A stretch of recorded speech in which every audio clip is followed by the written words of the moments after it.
May nagsabi talaga sa akin, talaga Office of the President. Di nila alam kasi may mga naiwan pa mga Duterte ano dyan. Ang nagdidikta daw talaga sa gobyerno ngayon, alam nyo kung sino? Gusto nyo malaman? Ito, kwento lang sa akin to. Ha? Ang nagdidikta daw talaga ng paano tumatakbo ang gobyerno sa Pilipinas, walang iba kundi ang mga Rimulya.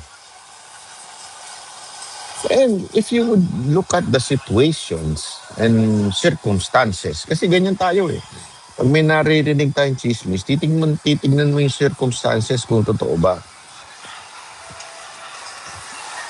Yung ginawa kay Torre at ginagawa kay Torre ay isang indikasyon na talagang kontrolado ng mga Rimulya ang utak ni Marcos. Galit tayo kay Torre. Pero ang katotohanan, si Torre lang talaga ang may na sumunod sa utos ni Marcos na hulihin si Duterte. Wala. Na yung kwento-kwentuhan nun, walang gustong humuli kay Pangulong Duterte nun. And only Torre did that. Yun lang yung para bagang, hindi good side I mean, yun yung bagay na matindi sa kanya. Ang kapal ng mukha niya, talagang wala siyang pakialam, tataluhin niya, susundin niya, hihigupin niya, utot ni Marcos hanggang kaduluduluhan. Ginawa niya yun. And yet, sinipa siya. Sino sumipa sa kanya? Sino ba nakaaway niya? Si John Vic, walang iba. Ngayon, pinaglalaruan siya. Ginawa siyang MMDA, ginawa siyang spokes. Mantakin mo, ginawa kong spokes. PNP chief ka, ina. Ikaw ang pinakamataas sa PNP ngayon, spokesperson ka ng MMDA. Ginagawa kong Sino pa bang gagawa nun kung hindi yung hindi mo sinunod na si Rimulya? Diba? Ganong katindi, Brad.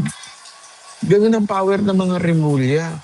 Kaya nga yung gagawin kay Bong Revilla ngayon, dahil utos siya ng mga Rimulya.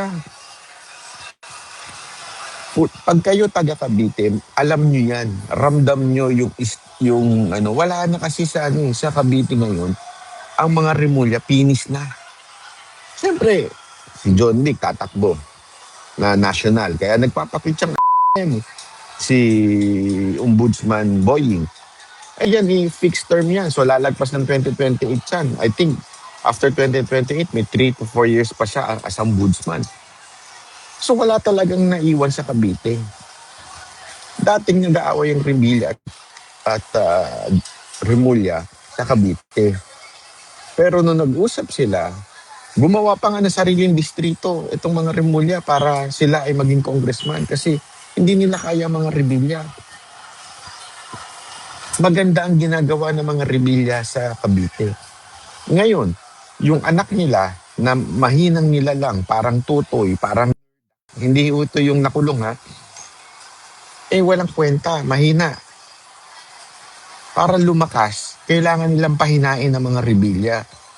Kaya nga, eto sabi ko sa inyo, after ni Bong Revilla, ang isusunod ay yung mga anak niya. Yan ang mangyayari dyan. Isusunod nila dyan yung mga anak niya.